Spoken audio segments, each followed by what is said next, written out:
Money is often seen as a yardstick that reflects human values and life goals. For some, it's merely a tool for exchange, a way to attain what they desire. But for others, money is life itself, a defining factor in who they become in society, for better or worse. The moral decay caused by money is a complex social issue. When it dominates behavior, thoughts, and ethics, people can lose sight of humanity. Obsessed with earning more, they may neglect compassion, straining social bonds and moral standards. When money becomes the ultimate aim, many are willing to do anything, cheat, steal, or even sacrifice close relationships to achieve financial gain.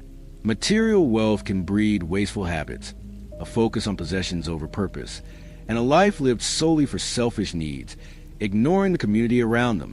When money defines a person's worth, empathy fades, replaced by selfishness and indifference to those in need. This obsession can spark unpredictable consequences. Hatred often stems from the pursuit of wealth. Take the chilling case of a double murder at a jewelry store in Denver, Colorado, that shook the nation. 2 lives were snuffed out in a single night, and the killer evaded justice for 5 years. It was one of the most baffling cases in a decade, leaving investigators stumped despite their relentless efforts. Clues were scarce, and the trail seemed to vanish until an unexpected witness emerged, cracking the case wide open. It began one crisp morning when Margaret Dawson, a 55-year-old grandmother, grew uneasy. She checked her security footage and noticed something odd. Her son, James Carter, 31, and his wife, Emily Harper, 27, hadn't opened their jewelry store as usual. Normally punctual, they were nowhere to be seen. Curious and concerned, Margaret called them repeatedly, but the line rang out with only hollow beeps in response. A gnawing sense of dread took hold. Though nearing retirement age, Margaret was spry and determined. She hopped on her motorcycle and rode to the store, a short 2-mile trip from her home in suburban Denver. The store looked normal from the outside, so she continued to her son's house, a 10-mile ride to an upscale neighborhood near the city's edge called Pinewood Estates. The route was lined with vibrant trees and manicured lawns, but today, the beauty felt eerie. Her heart pounded as unease mounted. At the house, she dialed James and Emily again. Still no answer, just those haunting beeps. The front gate was locked tight, and James's car sat neatly in the garage, suggesting someone was home. Using her spare key, Margaret let herself into the sprawling property. The silence was deafening. The family's yappy little terrier, usually bounding to greet her, was missing. Then she saw it. The grand front door ajar, a crimson streak on the porch that looked disturbingly like blood. Rushing inside, Margaret's worst fears came true. James lay sprawled in a pool of blood near the living room sofa. Emily slumped at the foot of the stairs, a blood-stained knife clutched in her hand. Both were dead. Upstairs, their 8-year-old son, Liam Carter, slept soundly, his door locked, a stroke of luck that spared him. Shaking, Margaret called her husband, Henry Dawson, 60, who was playing chess with friends downtown. He alerted the police and raced the scene. Within 20 minutes, Denver PD swarmed the property, cordoning it off as curious neighbors gathered. Forensic teams descended, cataloging a brutal tableau. James had 3 deep stab wounds in his back, piercing his lungs and kidney, plus a gaping slash across his throat. Emily bore a bruised forehead, a sliced neck, and 5 fatal stabs to her heart and liver. The knife in her hand drew immediate suspicion. Had this domestic dispute turned deadly? That theory crumbled fast. Henry insisted James and Emily were deeply in love, devoted to each other and their family. Just the night before, they'd called to chat cheerfully, planning a family vacation. A murder-suicide didn't add up. Investigators scoured the scene, lifting fingerprints and footprints with silicone powder. They found 4 distinct sets: James's, Emily's, Margaret's, and one unknown, likely the killer's. Based on size, it belonged to a man, roughly 5 feet 10 inches to 6 foot tall. Blood trails stretched from the living room to the front door, but no other weapons turned up. The knife in Emily's hand was a murder weapon, deliberately placed to mislead. The house was ransacked, cash, jewelry, and valuables gone. This wasn't passion. It was a calculated robbery gone lethal. The killer had struck around 11 p.m. the previous night, exploiting the couple's habit of leaving a window cracked. Emily disliked air conditioning. The window lacked security bars, an easy entry point. Exterior cameras caught a figure slipping in at 10:14 p.m., leaving 45 minutes later with a bag in hand. He'd studied their routines, knew the layout, and timed it perfectly.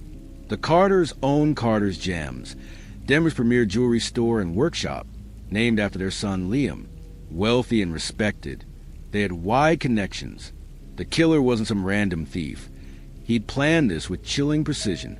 Autopsies confirmed the deaths were swift and ruthless, the work of someone skilled and unflinching. The community reeled. The Carters were quiet but generous, known for charity and local projects. Who could target them so viciously? For 5 years, the case went cold. Henry and Margaret kept the house as a memorial, sending Liam abroad to shield him from trauma. They marked the anniversary not on the murder date, but 5 days later, a private ritual of grief. Then, a break. On the 5th anniversary, a stranger named Daniel Brooks, 35, arrived at the house with fruit and white chrysanthemums, claiming to be James's high school buddy. Margaret was wary. No one outside the family, and police knew the exact date. As they spoke in the living room, Daniel excused himself to the bathroom. Before she could point it out, he walked straight to it, eerily familiar with the layout. A chill ran through her. His face tugged at a memory. Could he be the killer from that night? Keeping her composure, Margaret saw him out, then called the police. Captain Michael Reed took no chances. Suspecting Daniel might bolt, he sent undercover officers posing as mourners to watch him, comparing new footage to the old security tapes. The similarities were uncanny. Same height, same gait. Daniel's arrival on the murder date and his unprompted bathroom trip fueled suspicion. They lifted his fingerprints from a glass he'd used, unchangeable evidence, despite any disguise. The prints matched the unknown set from the crime scene. Daniel Brooks was unmasked as David Brooks, a former Special Forces soldier discharged from the U.S. Army years earlier. His brother, Ethan Brooks, had worked at Carter's Gems, a kind, struggling young man who died of cancer. The Carters had supported Ethan financially, but during one overseas trip, they'd missed a critical payment. Ethan passed soon after, and James had carried guilt ever since, visiting his grave annually. David blamed the Carters for Ethan's death, his grief twisting into vengeance. After the murders, he'd fled, undergoing plastic surgery in a small clinic in Boise, Idaho, to mimic Ethan's face, a tribute and a mask. He'd sold the stolen jewelry through a black market dealer, Victor Hayes, who confirmed David's regular visits with high-value items matching the Carters' losses.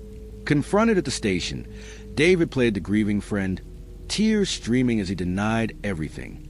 But when Captain Reed mentioned Ethan, David snapped, screaming, clutching his head, raging at the Carters' selfishness. The jewelry was presented: a gold necklace with sapphire studs, a diamond ring, 3 5-ounce gold bars. Silence followed, then a smirk.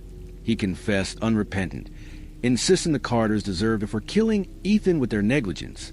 A decorated soldier turned cold-blooded killer. David saw his actions as justice. In custody, he lashed out at inmates, earning solitary confinement. His trial, held at Denver District Court, drew crowds and media frenzy. Defiant to the end, he admitted the killings but refused remorse, requesting execution in spring, when his adoptive parents had taken him in. The judge sentenced him to death for murder and robbery, a rare verdict that stunned onlookers. Money can bring joy or ruin. It might have saved Ethan with timely aid, or spared the Carters if David hadn't let envy and rage consume him. If James had stayed home, if David had seen their help as genuine, lives might have been preserved. But no if justifies murder. The law demands accountability, and this case warns against greed and vengeance.